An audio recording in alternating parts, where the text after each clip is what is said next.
For my next video, I'd like to do one on the brand new Samsung Galaxy S25 Ultra and tips and tricks on how to expand your battery life. Okay, so this is going to be a fairly long in terms of my normal size videos.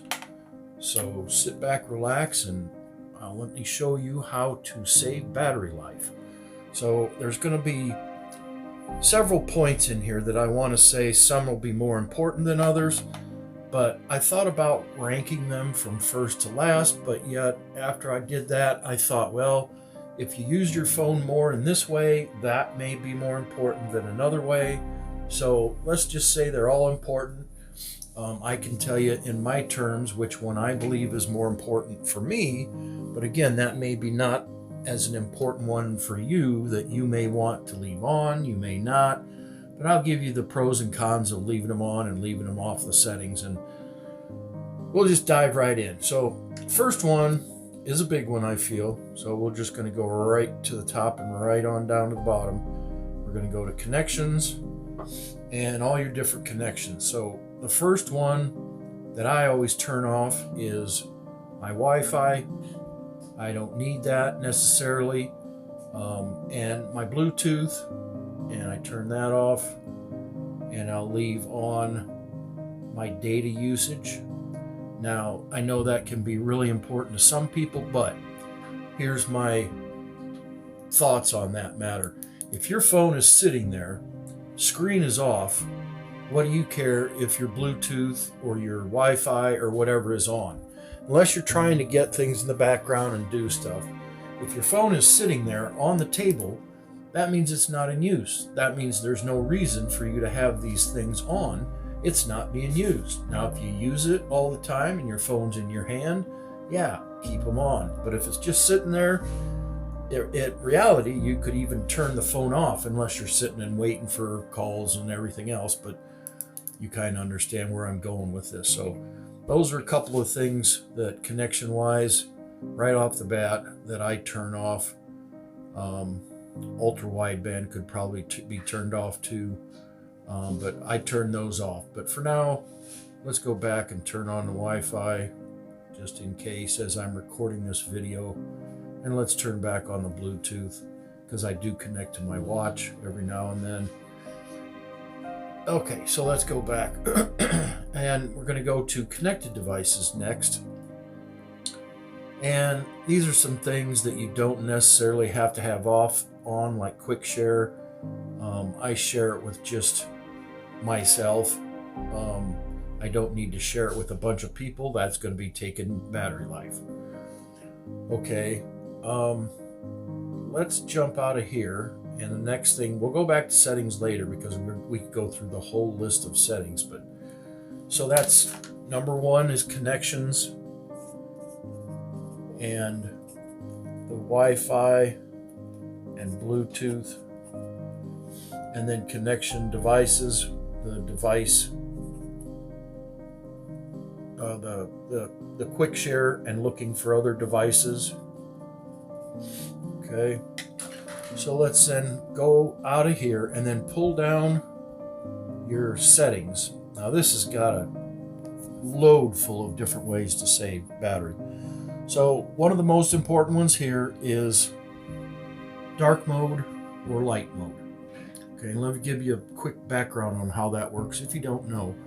This is a OLED display, and on OLED displays, if the pixel, the little dots that make up the screen, if the pixel is on, it's going to be taking power. If it's off, aka black, it's not going to be taking power. So turning this off is a big deal. The dark mode, the white and dark mode, because if you're looking at your screen the way it is here, I'm taking a whole lot more power from my battery than if I'm looking at it here.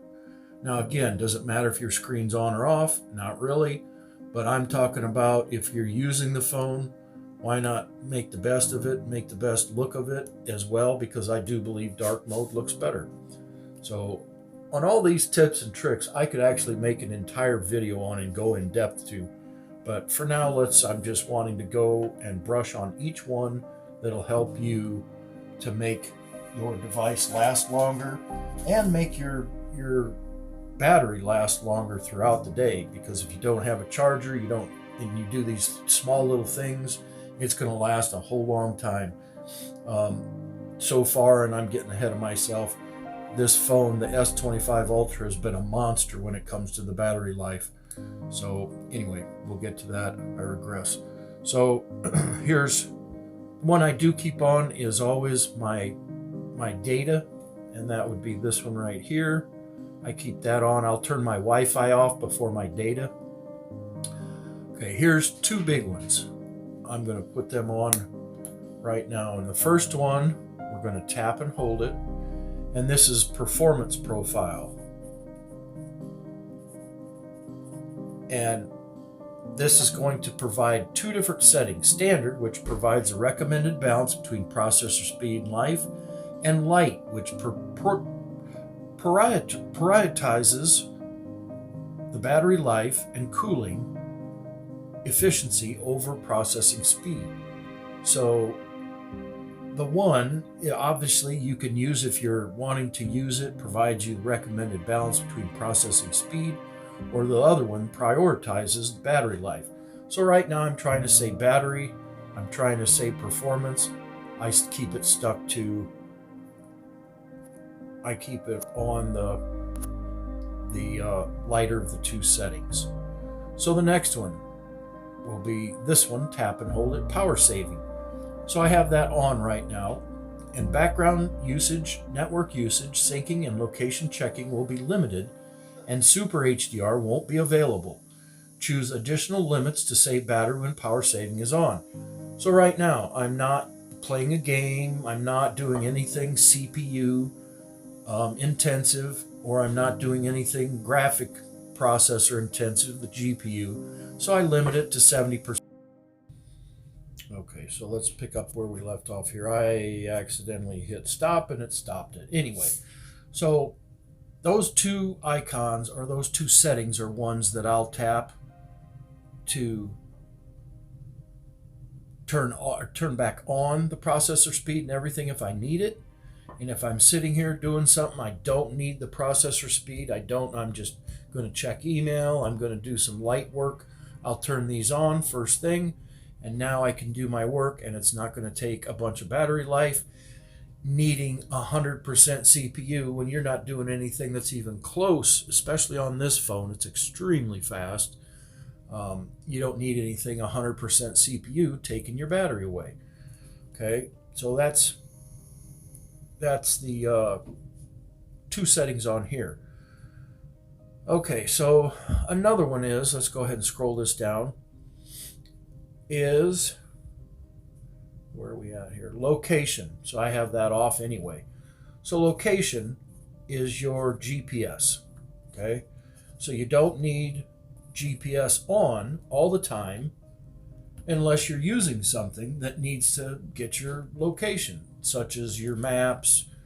You want to know where you're at, whatever. If you're sitting at home using your phone, turn it off. You don't need that on. There's no reason to have it on. Okay, so GPS. Okay, let's go back out of here and go into the display settings, because there's a lot of info in the display. A good portion of all the ways you can save is in the display. So we already went over light dark mode. Brightness. Brightness is something that's going to kill your battery very quickly. And this phone goes to real bright, 2600 nits if I remember right, or all the way down. So I have mine set to adaptive, so it just automatically detects where I need my brightness to be. Some trains of thought say that if you leave that set to adaptive, and you can actually override it as well, like I just don't think that's bright enough right there. So we're going to turn it up a little bit. Some train of thought is if you leave that on, it's going to take more processor speed to constantly adjust the background of your battery, which is probably true, but having your battery on brighter than lighter takes up more battery yet. So you're between two trains of thought with that. Okay, motion smoothness, that's a big one. Okay, I don't have that on because I don't like the way it makes my eyes look. Some people have problems with this. I'm one of them. Okay, they're standard, get longer battery life by automatically adjusting your screen refresh rate to 60 hertz. Adaptive makes it smoother, and scrolling is automatically adjusted to the screen and it doubles your refresh rate. So it's not very noticeable. It's a very tiny, minute noticing of the differences, but when I use it, it gives me a little bit of dizziness. And when you sit and look at the phone for as long as I do, you don't want anything like that happening. So I just set mine to standard. It also saves you a lot of battery life when it's not always on 120. Now, you can also adjust certain apps to be at 60 and then other apps at 120, but I just do it this way. I just do them all to 60 because I just don't really care for the 120 and I can't see that big of a difference. Now, if you're a gamer, all this stuff is really a moot issue. This is not for gaming. I'm not talking about gaming and saving a battery life. That's just not going to happen. You can't do it really. Okay, so this is everyday life on your phone. Okay, so that's standard. Eye comfort shield, adaptive color tone, screen mode vivid. I keep that to vivid. I'm not sure really if white balance or warmth would change it. I doubt it. This is a big one here, and this is brand new for this year as well. So we have HD plus, FHD plus, and quad QHD. They have a new upscaling with the phone that if you put it to QHD and something is in the lower end, like this one or this one, it automatically upscales it to a higher definition, higher quality, pictures, video, etc. However, if you're like me, I don't see a difference between the HD Plus to the QHD Plus. So in my book, why turn that up? That's going to significantly reduce battery. So your screen resolution is a big one to me, and I just keep it to HD Plus. And I've tried and tried and tried over and over and over to see the difference. I have good vision. I don't wear glasses. I don't see the difference. I really don't. So I don't know if it's a gimmick. Some people say it's a big difference. Some people like me say they don't see it. So it is what it is. So those are on display. Another one, notifications. Okay, so we're going to put this on here. Notifications, if I can find, there we go. Okay, how many go into app notifications? Now, the more notifications you have, constantly checking in the background is also going to take battery life. Okay, so some of the ones like my Apple Music, my contacts, stuff like that, I have no reason to have them notifying me of anything. I want to be notified of phone calls. I want to be notified of changes, like with my watch. I want to Gmail. I look at it this way. I don't want to be notified every second that I get a Gmail. If I want to know I have a Gmail, I go into the Gmail app and I check for Gmails. I don't want my phone sitting there constantly telling me stuff that I really don't care or I don't need, which in turn just takes your battery life up. Okay, so we can scroll through all those, and I've got a lot of apps, but most of them are all for voicemail, voice, stuff like that. So if you don't have them, in fact, if you don't use some of the apps, uninstall them. That's even a better part yet, because this phone has a very intelligent feature. We're going to go into that next. Right now, if you look, my battery says learning usage patterns. That's because it's not that old. I just got it a couple days ago. So it's still learning in the background how I use this phone. Okay, so background usage, it's going to put apps deep sleeping that I don't use, which is another neat feature. And I suggest, again, just leave that set to on, not off. So deep sleeping apps. and keep that on, and it'll automatically learn your usage. If you don't use an app, it's going to put it to sleep. It doesn't mean it removes it. It just means it stops it from opening and closing all the time. Okay. Battery protection. Here's another one. Okay. We're up to 12, by the way. Okay. Keeping your battery at a full 100% charge for a long time can reduce its lifespan.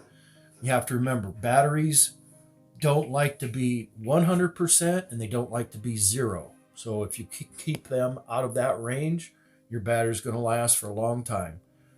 Choose an option below to protect your battery and make it last longer. I like this one. When your battery is charged to 100%, you'll stop until the battery level drops to 95, and then it will start charging again. I don't like it to be at 80%. I don't have adaptive, and I don't like it to stop at 80% if it's while I'm asleep. So either one of those two, adaptive or maximum, even though are probably more optimum than basic, I like to start with a fresh charge. And the only reason why I know it's not going to hurt it, because I take the battery down. Now, if I wasn't to use the phone, I would set it to adaptive or maximum. Who's going to have a $1,400 phone and not use it? Not me. So I set it to basic. Okay, so there's battery protection. Here's how I've used my phone already, so you can see I have a 71% use. I've had the phone on 10 hours and 54 minutes ago, so I'm going on 11 hours, and I've only used 19% battery. No, 29% battery, sorry. Quick math. So in 11 hours, I've used 29% of my battery. The phone is a monster when it comes to your battery. Okay. So those are 12 things. I'm sure there's many, many, many, many, many more that we could go over. Let's stop at 12 for now, because those are all some very, very important ones, and this video is getting long enough. So if you have more that you'd like to discuss or questions, put them in the comments. I hope you found my video to be helpful. Thank you for being here. Please click like and subscribe to my channel. Leave me a comment down below. Thank you for your time, and until next time, I'm out.